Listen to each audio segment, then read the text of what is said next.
انسان کی زندگی میں مسائل آتے ہیں تو اگر انسان اس بات پہ یقین رکھ لینا کہ ہر آنے والا مسائل نا اس میں اللہ تعالیٰ کی کوئی نہ کوئی حکمت جو ہے وہ لازمی ہوتی ہے، تو آپ کا آنے والا مسئلہ جو ہے نا وہ آپ کی زندگی کو میں تبدیلی لا سکتا ہے۔ وہ مسئلہ جو آپ کے مطابق ذہن کے مطابق نہیں ہوا، جو آپ کی سوچ کے مطابق نہیں ہوا، جو آپ چاہتے تھے وہ نہیں ہوا خواہش کے مطابق، لیکن وہی چیز آپ کی لائف کو بنا سکتی ہے، آپ کے اللہ کی حکمت میں وہ آپ کے لیے بہتر ہو سکتی ہے۔ ایک دفعہ ایک بادشاہ اپنے وزیر کے پاس بیٹھا ہوا تھا اور وہ اپنی تلوار کو تیز کر رہا تھا۔ اچانک وہ تیز تلوار اس کے ہاتھ سے گئی اور اس کے پاؤں کی ایک انگلی کٹ گئی۔ بڑا شدید درد ہوا اور بڑا دکھ بھی ہوا، اس کے پاؤں کی انگلی اس کے اپنے ہاتھوں سے کٹ گئی۔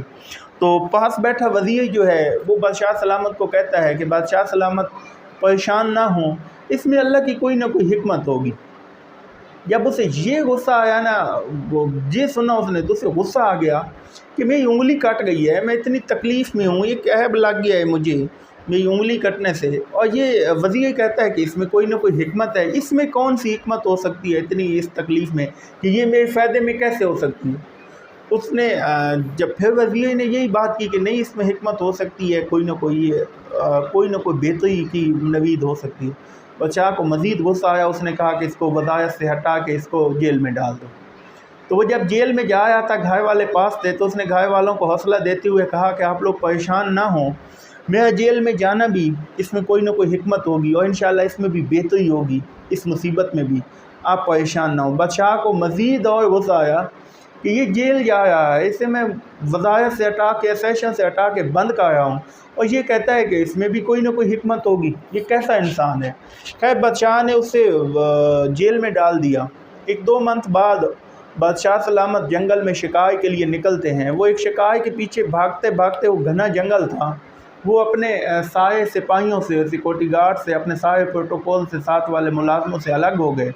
اور وہ جب الگ ہوتے ہیں تو وہ اس گھنے جنگل میں اتنا آگے چلے جاتے ہیں کہ وہ ایک دوسرے سے جدا ہو جاتے ہیں، جو اس کے ساتھ سیکورٹی تھی، جو سپاہی تھے،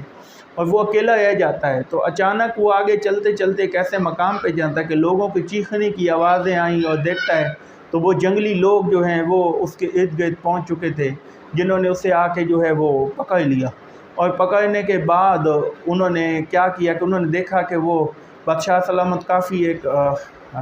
ینگ تھے اور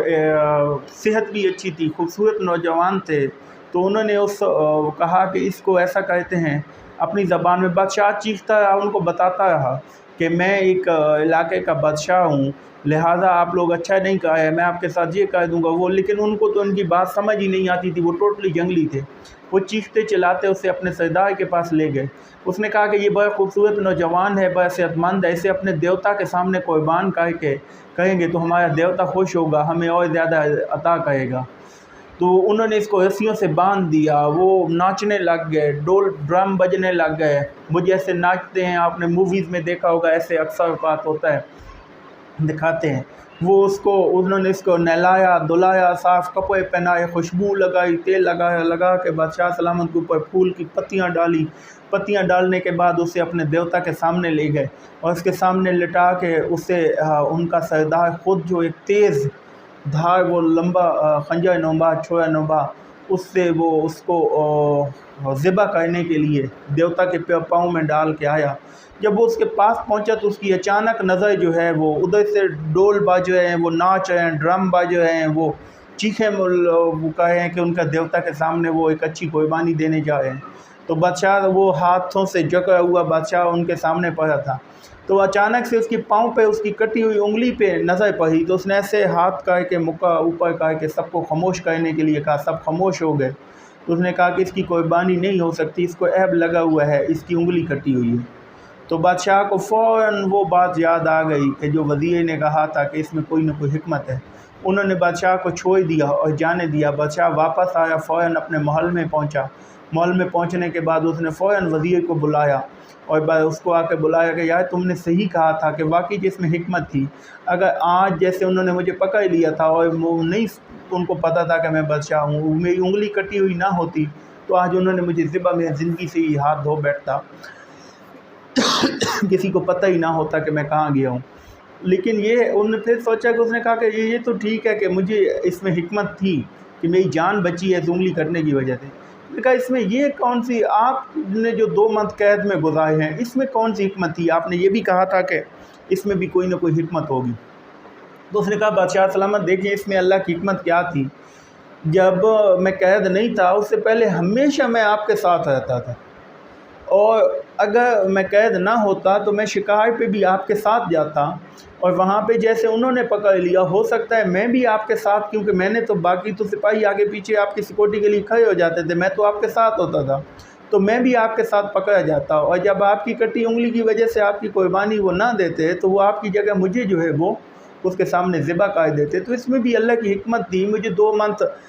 تکلیف آئی، مصیبت آئی کہ میں جیل میں رہا، لیکن اس حکمت کی وجہ سے میں بھی اپنی اس زندگی سے ہاتھ دھونے سے بچ گیا ہوں۔ تو ہمیشہ جب بھی آپ کو مسائل آتے ہیں، پریشانی آتی ہے، کوئی نہ کوئی اللہ تعالیٰ آزمائش میں ڈالتا ہے، تو اللہ کی حکمت ہوتی ہے، اس میں بہتری تلاش کیا کرو۔ ہر پریشانی ٹینشن میں بھی آپ جو ہے اس کا پازیٹیو وے دیکھا کرو، اور اس میں سے کوئی نہ کوئی بہتری اور خیر، ہر شر میں سے خیر کو تلاش کرو گے تو آپ کو کہیں نہ کہیں سے خیر جو ہے لازمی مل جائے گی۔ ہاں بے صبری کرو گے، بے یقینی کرو گے، گلے شکوے کرنا شروع کر دو تو وہ شاید وہ پریشانی، وہ مصیبت بڑھتی جائے گی، وہ کم نہیں ہوگی۔ لہٰذا ہر خیر میں جو ہے، ہر شر میں جو ہے وہ خیر تلاش کیا کریں۔ ہر مصیبت، ہر تکلیف، ہر پریشانی کے بعد جو ہے وہ جو ہے آپ کو ایک روشنی، ایک آپ کو نئی صبح، ایک نئی نوید جو ہے وہ لازمی ملتی ہے۔ اللہ پہ پکا یقین رکھا کرو، پریشانی ٹینشن کو ذہنوں سے نکال دیا کرو۔